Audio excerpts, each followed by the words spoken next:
This is Savio. I've been seeking answers to some of life's most perplexing questions my entire life. In 2014, I was diagnosed with stage 3 cancer, and ever since, I realized my calling existed outside of what I knew to be familiar. This podcast is your home for survivors like myself and those who are searching to find meaning to their why. In Season 2, the show includes a mix of coaching sessions followed immediately by interviews with those from all walks of life who have been successful in the business, marketing, coaching, and financial worlds. The intent is to show the human experience in its rawest form so that others may glean insight. Nothing is rehearsed or has been edited. As a board-certified wellness coach, my job is to ask the deep questions of those trying to make sense of their place in this fractured world. I believe life speaks to us in different ways. Many of us listen but don't know how or where to begin.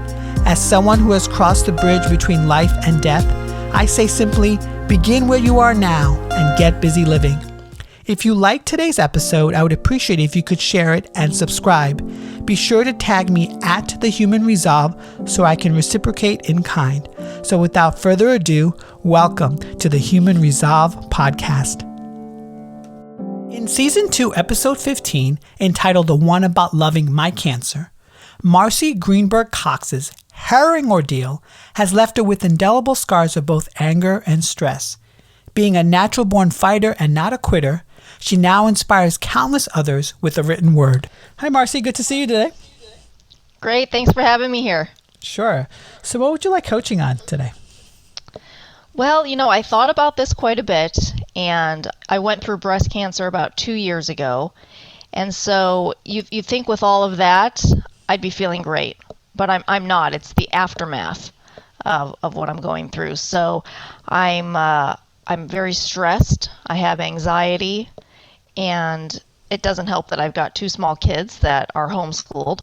So besides all that, so I'm trying to focus on myself and try to get the anger. I've got some anger because the patience is not there and the stress level is there. So I'd like to work through that. Okay, great. So what I'm hearing is that you went through your cancer ordeal, and right now you're sort of feeling stress and some anxiety and some anger sort of feelings coming up. Is that correct? Correct, yes. So what would be a fantastic outcome for today's session? Just to help me transition that anger. I mean, my 7-year-old at the time when I had cancer, she was 5, and it's like when I get angry, it happens so quickly. And it's like within seconds. And so she even says to me, Mommy, pretend, you need to take a step back. Because we've done some meditation and things, and my husband is very, he really likes doing meditation and focus stuff. And I need to learn how to do more of that. And so she always says that to me, Mommy, before you start yelling at us or yelling, take a deep breath. And that's what I really want to focus on is how to, I guess, conquer that initial reaction that I get and be like, whoa, hold up, before you have your reaction, take a step back. Does that make sense? Yeah. So the goal is to conquer that feeling of anger and try to find ways to mitigate that. Is that correct? Yeah. Yeah. Okay, great. So when you think of this feeling of anger, where does it reside in your body? God, it's probably like in the chest, stomach area, because I could tell it gets all worked up in there. And even before my cancer, I always, I kind of had that stuff anyway. I went through anxiety, and I also have a disorder called trichotillomania. It's a hair pulling disorder. And so and that started when I was 8 years old. So I've been dealing with this type of stress anxiety for years. And so just to focus on, just to kind of focus on those issues of the stress, like even during school, like if I had to take a test, I'd get stressed out. And then that would make me want to pull, my eyelashes or something. And so it's the manifestation of all of that. and so it's just really just learning. And I know it takes like 20 times to break that habit. Well, I feel like I've tried so many times, and I don't know. I'm kind of at a loss. I'm 42 years old now, and it's just been with me for so long that in a way sometimes I give up because I'm like, it's just a part of me. And so I'm kind of, I get it, I understand it, but I'd love to get rid of that stress and that anxiety and just, hey, I beat cancer. Like I should be happy. I should move on and focus on that. That's what I should really be focusing on is, hey, I have a second chance of life. So you mentioned that the stress is in your chest and stomach area. Would you like to do a little experiment with me? Yeah, absolutely. Let's do it. So I just want you to get comfortable in your seat. If you feel inclined or more comfortable to go inward, you can close your eyes. Just want you to take 3 deep breaths in and 3 deep breaths out. I just want you to recall the last time you were angry. What's happening in your body, Marci? I can feel the heaviness in my chest. Can you describe it? It's like a tightness. And now, it's a tightness right up here. And I know people can't see us, but you're looking at me, but the tightness like in the chest area. And I don't have any breasts anymore because I had a double mastectomy. So, but it's just that whole feeling just right there. And I can feel it also in the gut area, like it's kind of lifts up a little bit towards that chest area. So it's from the gut and then lifts up to the chest area. Yeah. Can you describe any attributes to this feeling? Oh gosh, I don't know. It could change. It could be a little bit of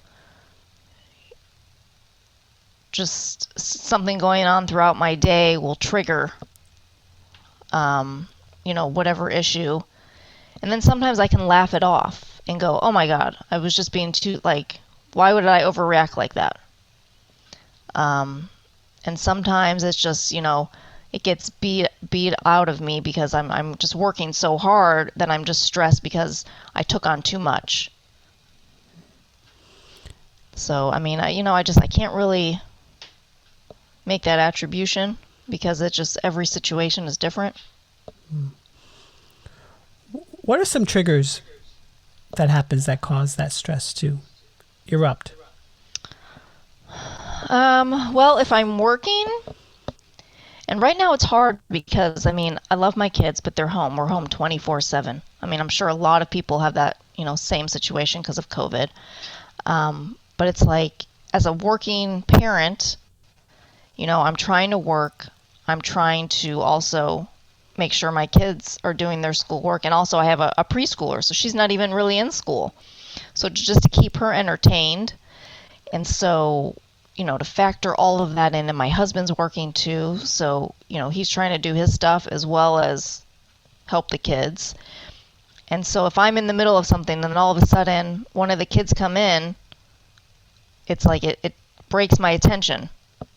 So then I'm like, wait, I got to finish what I'm doing, but yet I know you need my attention. And so it's hard. Sometimes it's hard for me to, I like to just get it done. I've always been that type where I focus, I want to get this done, but then yet I've got all these little things going on as well. If you could tune into this anger in your chest and your stomach, if it had a voice, what do you think you would say? Good question. God, yeah, I don't know. Sometimes I just scream. I remember in college I would just go to a place and just scream, and that letting out that screaming just let out that anger actually was a great stress reliever for me. And so it kind of feels like that it just wants to let it out and go like roar, but it louder, and just say, hey, stop. And so maybe that's what it's saying to me. Do you give yourself mommy scream time? Sometimes. Sometimes it's very difficult. My husband has been great because we kind of take times to ourselves. Even before COVID, we would actually have like our own, like we'd get out for a few hours and just do our own thing and have like me time. Like I'd go get a massage. He'd go get a massage. But yeah, I mean, it's difficult right now. What do you suppose the anger wants? I don't know. I hate it. I wish I was just that type of person that didn't have all that anxiety and that anger. And it's like I said, I mean, it's like I have a second chance of life, and I should be so grateful. And I am grateful because now I can watch my kids grow up and be there for them and everything. And yes, that totally makes my heart happy. But then, there's still that anger with because cancer is always now a part of me, because every bump and bruise, I freak out. I'm like, oh my God, do I have something else? What is happening in my body?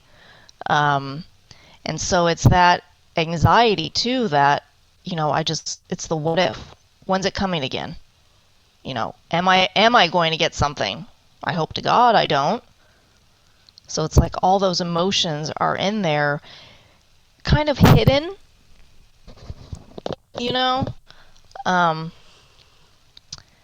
but yeah, so I think that just has a lot more to do with it now.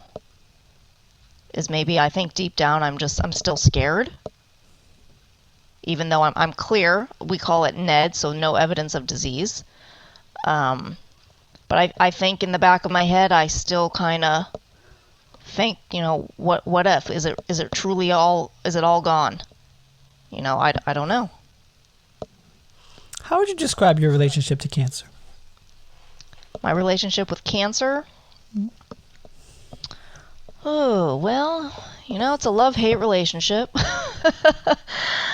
I definitely wasn't happy that I got it.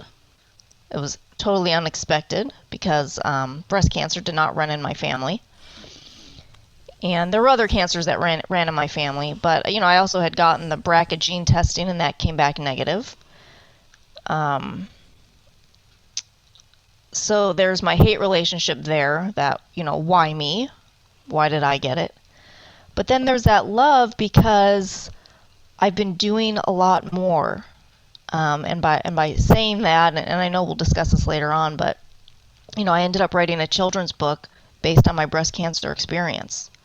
And then I've written journals to help other women go through their diagnosis. And now I feel like that's a passion of mine because my husband even asked me before, what are you passionate about? And I've been a realtor for, I think I'm going on 21 years, and I still love that. I still love helping people, buy homes, especially first-time home buyers. But I didn't really know what my passion was before. Like, yes, my kids are my passion. And I love doing artwork and stuff, but now my passion is helping women. And I've started a website, I've been blogging, I even did YouTube videos while I was going through cancer for a way to heal me. And also to tell women, hey, here's, side effects you may feel even after you're cleared of everything. You're still going to have other issues because now we're on long-term medications.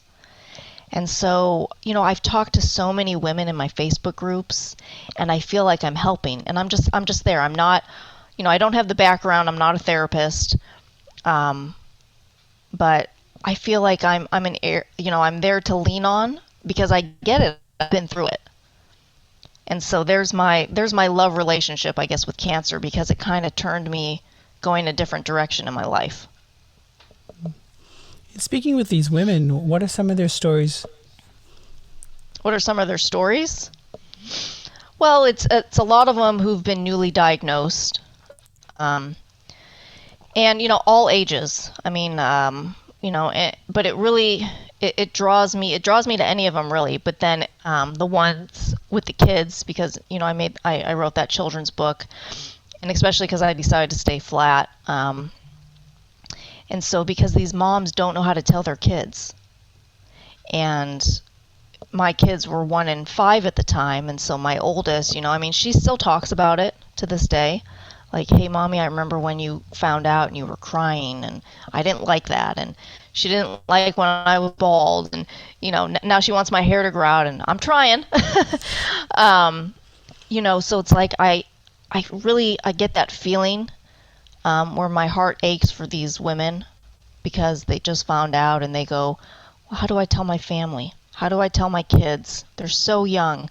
I want to be there for them. I want to be there, so I can see them get married or whatever. So I hear those stories.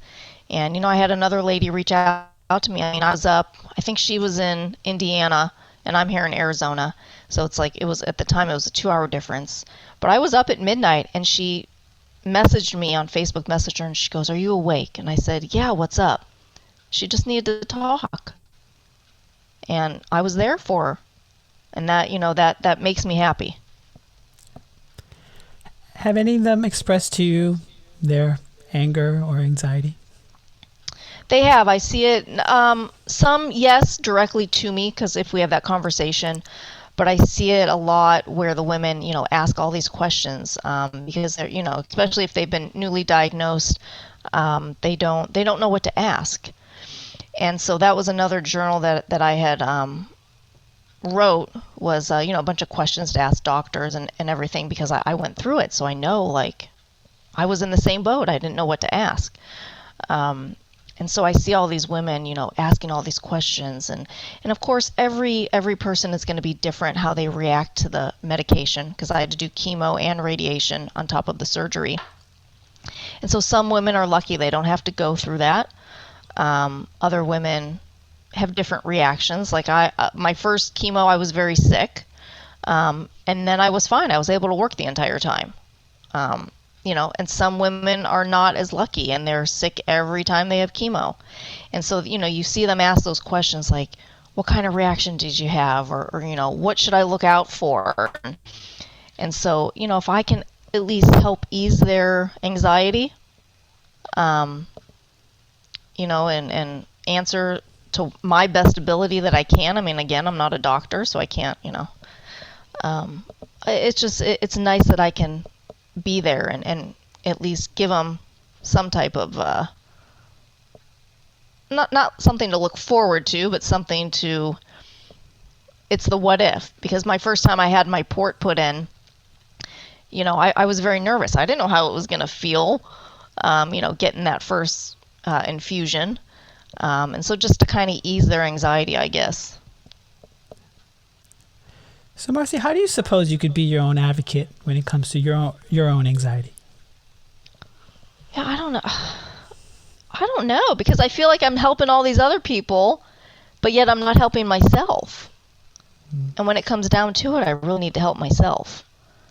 And, I give out all this advice, but it's like I'm not following my own advice, if that makes sense. So what would be some of your advice? I tell women, I said, just breathe. I started working out again, actually. And even before cancer, I was going to boot camp 4 days a week. Now I just don't really have that type of energy like I did. So even if I do a YouTube video for 10, 15 minutes, I think it helps a little bit. I actually did some Pilates this morning. So if I can do something like that, I exercise, and I feel better when I exercise. I think the level goes down a little bit. So, if I can tell myself, do more of that. And I know in Arizona right now the weather is wonderful. So just getting outside, like I took the girls for a bike ride yesterday. And so just to get outside and get that fresh air. Meditation, I got to be in the mood for it. And right now it's kind of hard to get that quiet time. So I'd like to do more of that if I could, but it's difficult to find that time. But definitely if I can at least get 10 or 15 minutes to work out, I think that helps. Is there anyone in your life that you admire in terms of that they got it all together or less stressed? I don't know, because of course, you see all these things on Facebook, and of course, it doesn't really always tell you the truth, because you always put up the happy stuff. And so yeah, I see other women I know that feel or look like they got everything together, but I don't really think they do. Especially my good friends. At least I can, I know the behind the scenes stuff, even if they're posting other stuff. And I think we all have that, though. So I don't think there really is anyone that I think really has it all together. They just know different ways, I guess, I don't know if manifest is the right term, but just redirecting their happiness or, the anger. And I would love to learn how to redirect my feelings of, bring out more of that happiness and the little things. I wish I could just say, it's just, who cares? Hey, here's a silly example. Like, of course, my kids are young, so they have toys everywhere. And sometimes I freak out because I'm a neat freak. And so I want my house cleaned. And okay, with kids, that's not going to happen. Marci, you just need to get over it. And that's what I try to tell myself. But sometimes it's too much, and that's where I kind of freak out. And that's where my daughter goes, Mom, who cares? Who cares? And I've got to get over it. And I know something that's on me and not my kids. So if we could go back to sort of this feeling in your stomach and your chest of this anger and anxiety. If I was to ask you to check in with your heart, what do you think it's saying? Well, I hope I'm not going to get a heart attack because of my stress. And, sometimes it does kind of freak me out that I might, because cancer actually it goes off of your stress too, besides the sugars you eat. And that's my thing. I love sweets. So I have to learn how to do that in moderation. But it's also your stress level. And so sometimes I wonder the what if. Do I have too much stress in my life? And I need to learn how to de-stress myself. Because I don't want to have that heart attack. I don't want to, and I know like the chemo and radiation can do things to your heart. So that kind of gives me the anxiety of, oh my God, do I have something underlying now? And the what ifs. And so my heart, it's still alive, it's still beating. And, I hope it says to me, hey, you're still here. Be happy you're here. But yeah, it's hard. Yeah. So when the stress is happening and the anger is happening in the stomach and the chest, and then your heart saying you're going to have a heart attack, what's the head saying? I don't know. Sometimes it doesn't, I listen to it and I don't listen to it. I've always been told, go with what your gut says. My head might say one thing, but I always feel the gut is really the one that's telling you the truth. Does that make sense? Mm-hmm. Because, like even with my double mastectomy, I had that choice of doing a lumpectomy. And my gut said, take them both, and don't do any reconstruction. And I did my research on that and knew I didn't want to have breast implants.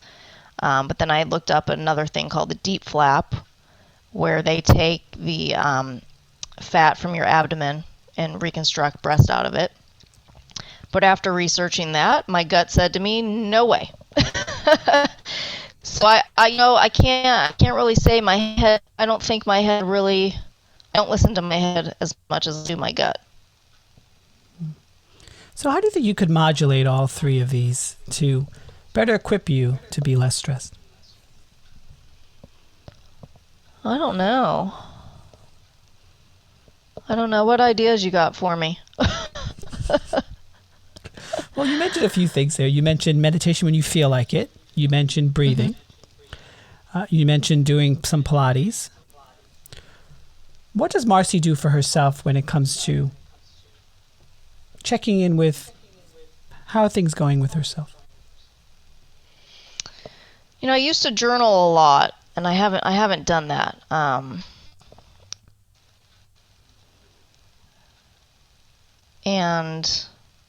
But like I'd go and get massages just to get out of for an hour. Like I could have a massage 24/7. I'd be in heaven.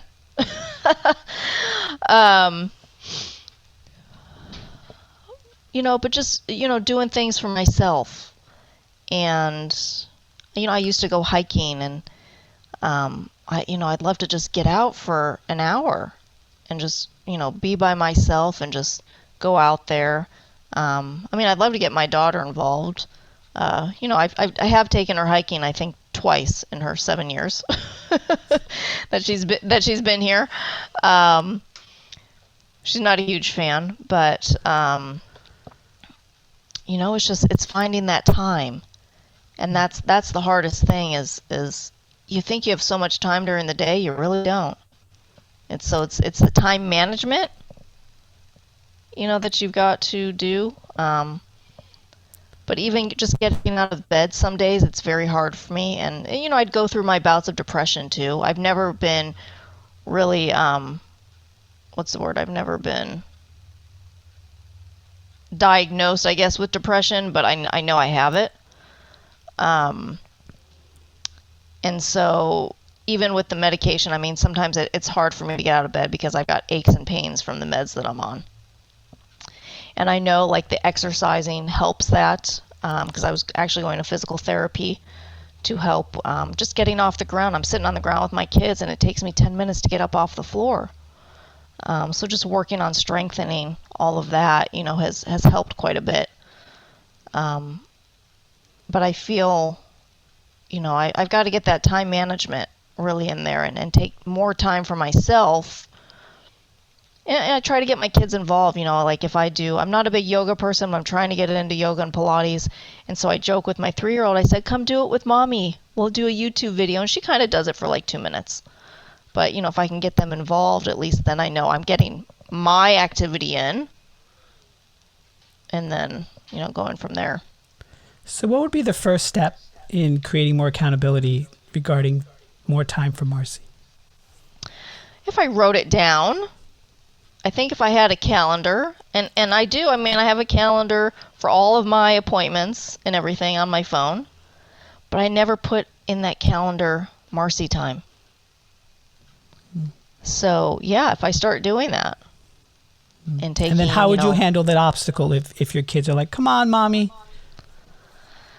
Well, my husband and I have to sit down and really work something out, because I know he needs his time too. And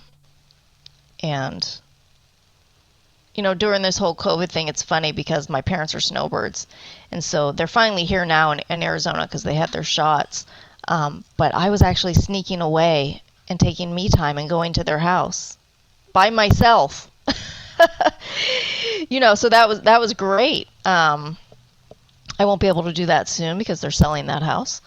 But so we've just got to really sit down and focus and go, okay, once a week. And my husband and I were actually good about that in the beginning of COVID, because we kept saying, even if we got out of the house once a week for an hour, either just driving around or whatever, just to have me time. And we were doing that. We were taking time out and doing that. And then you kind of fell back in that rut of, okay, here's what we got to do again. And so then we just forgot about it. And so our big thing is, if we write it down, I think we can stay on top of it that way. Excellent. So, Marci, we discussed sort of a lot about the anxiety and the stress and how it sort of affects your, stomach and your chest. And how does this feel now? You know what? It's now that you and I have been talking, I feel like a weight has been lifted off my shoulders. Um, yeah, it's weird because I felt that heaviness in the beginning, and now it's not so heavy in the like shoulders, chest area. What's the stomach and chest doing now? Nothing. I mean, I feel like it's weird. I kind of feel like that. It's not like a cold, but like a fresh feeling. I don't know how to describe it really. And I notice that too sometimes when I've done yoga or Pilates. Like and like I know you can see me, but I'll do the arm. I'll bring it up and down, and I just kind of feel like a whoosh, like it's let out. Does that make sense? Yeah. Well, this feeling, what would be a tagline or a hashtag for it? Oh gosh. Be free. Let it go.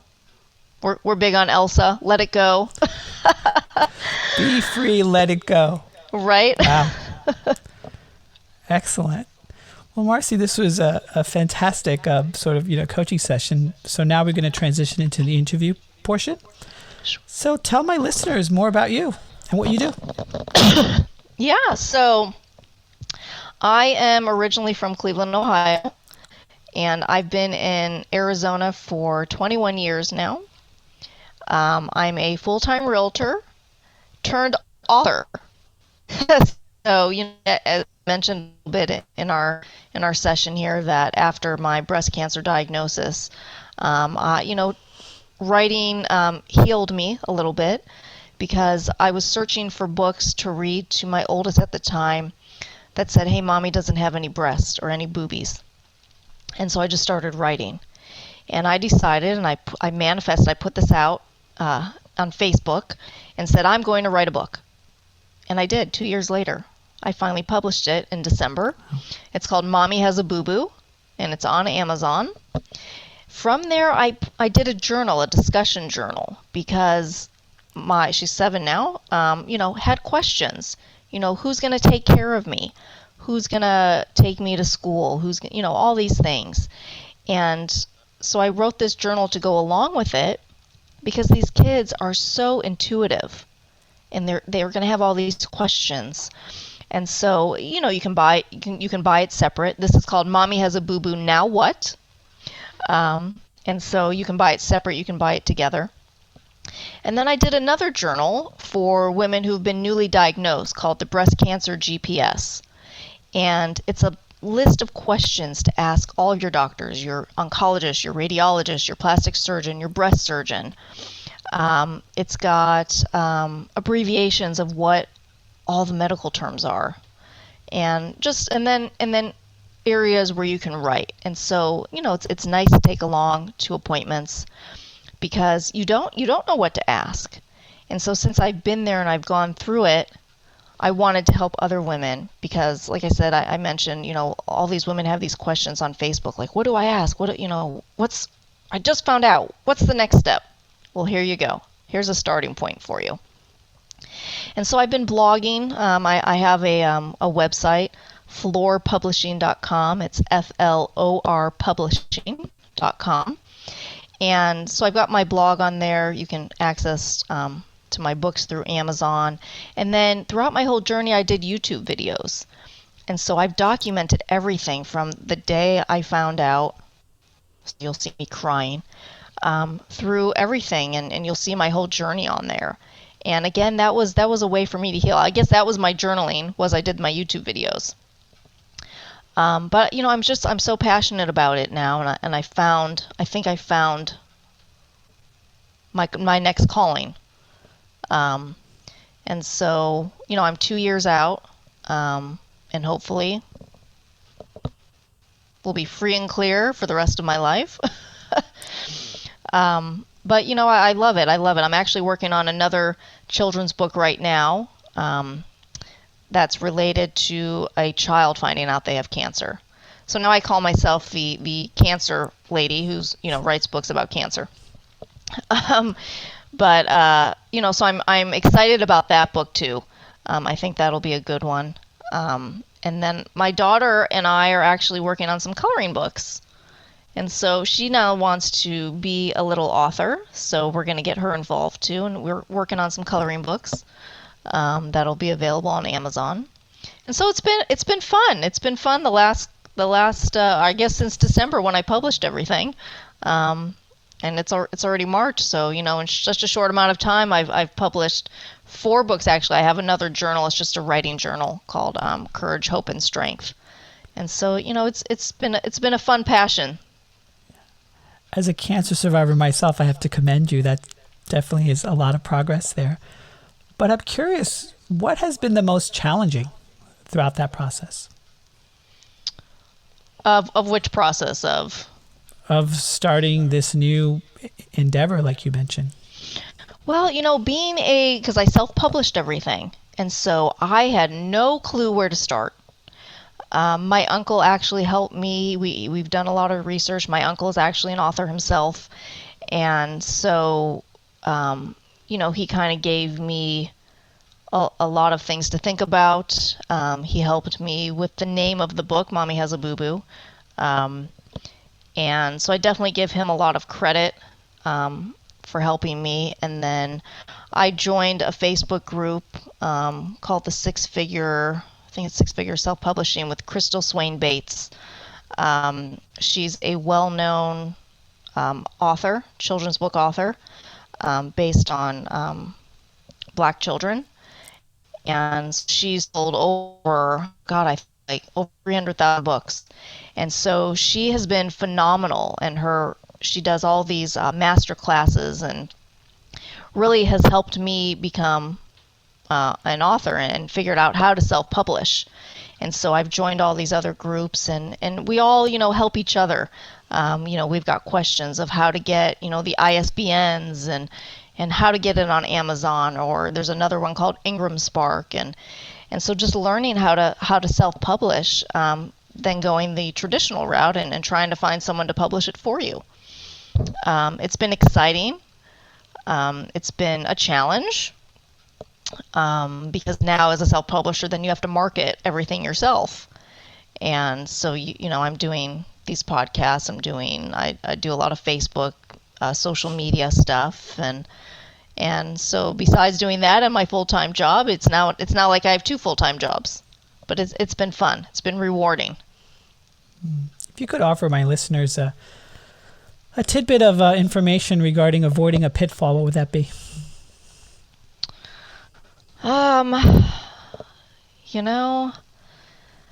Before you jump all in, do some research, because I kind of did things backwards. I wrote the book, I had it edited, but I didn't know, for example, you've got to know what size book you want to make first. Well, I had hired the illustrator. She already did all the pictures, and then I had no clue what size book I was doing. So it didn't really fit. We made it work, and it, turned out great. So just things you want to research before you go all in. Because now I know what to do for the next book. Just, take your time. Don't rush it. There's things that I rushed that I could have done differently. But it's all a learning curve. So, Marci, what's the dream? Oh, geez. I want to go live on an island somewhere and, just have fun. No, I don't know. I really am. I'm passionate about helping other cancers survive, not survivor, anybody really, anyone that's been diagnosed with cancer. And whether it's breast cancer or any cancer, I'm very involved with Cancer Support Community Arizona here, and they offer free programming for anybody that deals with cancer, so it doesn't matter what cancer, and it's for family members, caregivers, anybody. And so my heart goes out to anybody. And you said you went through cancer. What kind of cancer did you go through? So stage 3 non-Hodgkin's lymphoma. So Yeah. it was like B-cell lymphoma. Yeah. And so, and I was stage 3 breast cancer. So, I mean, my heart goes out to you too. I mean, we're here. We've got through it, as much as best as we can, and then hopefully it doesn't turn on us. And we just keep pushing along. I know with my sort of process, I felt like as long as I did what I needed to do, then the rest is what it is. And so I might have gone a little overboard because I was doing high intensity workouts. I was doing everything while losing my hair, losing my eyebrows. But I'm sort of curious with your experience. How did cancer show up for you in terms of the day-to-day?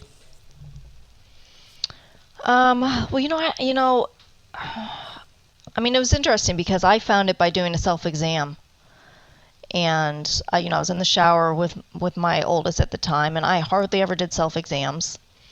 And I said, I'm going to just check it out while she's washing herself. And I felt something. And I would never have, because I started working out again. I was trying to lose the baby fat from baby number 2. And thinking, oh, I just pulled something. Maybe it was something, I did too much of a weight. And, and then you get that, oh no, and so you got to go get it checked out. And then, and then you find out you have it. I mean, I remember, from now on, I celebrate everything. I remember the date, the time that I found out. Then I celebrate every year the day of my surgery that I'm cancer-free. And so I want to celebrate that stuff, even though they weren't happy. They're not happy memories, but it's something I went through. And my motto is, and I have a shirt that says, "You're a fighter, not a quitter." And so I fought, and I beat it. And so that's my motto is, you're a fighter, not a quitter, and you're going to do what you need to do and get through it. And yeah, we both know the bad that was associated with cancer. But yeah. What's the good? Well, the good, I mean, I found a new passion in life. So, something good came out of it. I never thought I'd be an author, and here I am, four books into it, and, some more on the way.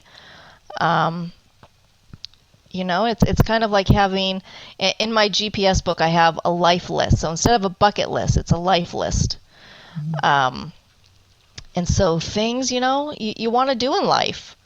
And I love traveling, and I'm such a workaholic that I never really took time out before. And now that I got cancer, my husband and I had planned all these things. And of course, unfortunately, COVID had to cancel a lot of it. But we were going to take the kids for the holiday, the Polar Express. We were going to do that. And unfortunately, we had to cancel it. But I had put it in like a year in advance. I paid for it, and I said, we're going to do it. Because I never would have done that before. And so now it makes me think, cancer says the what ifs, like, screw it. You're going to find a way. You're going to do it. You're going to go take your vacations. You're going to go spend time. You've got a family, spend time with them. And so it's kind of given me a different outlook on life now.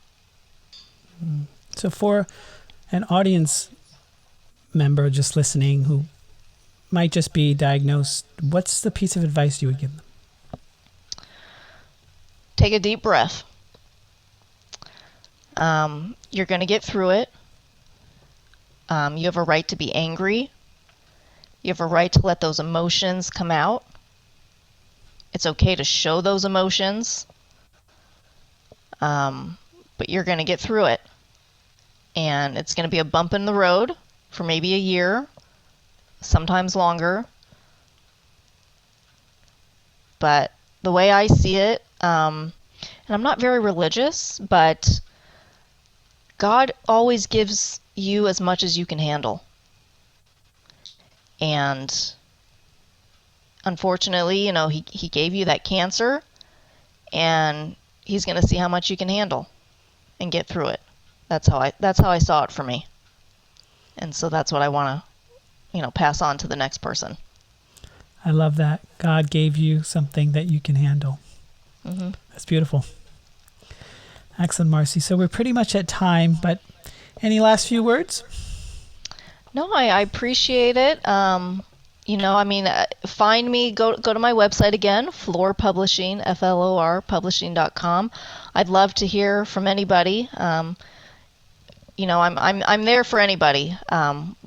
Cancer, not cancer, but reach out, say hi. Check out my books on Amazon, and I hope it helps someone. Wonderful. Well, thank you so much for your time. I really, really appreciate it, Marci. Thank you. Thanks so much for having me. Sure. Hi there. I really hope you enjoyed listening to today's podcast episode of The Human Resolve. If you feel that others may enjoy this episode as well, please share socially at The Human Resolve. They can also visit my website, thehumanresolve.com, where I offer one-on-one coaching sessions, daily prompts to move you in the right direction, sync directly to your smartphone, and a subscription to my weekly newsletter where I probe into the secrets from living smarter to feeding your 3 brains. If you could also help me out and give me a review and rating on this platform, because I do care what you have to say, I would really appreciate it. Now, get out there, my friends, and get busy living.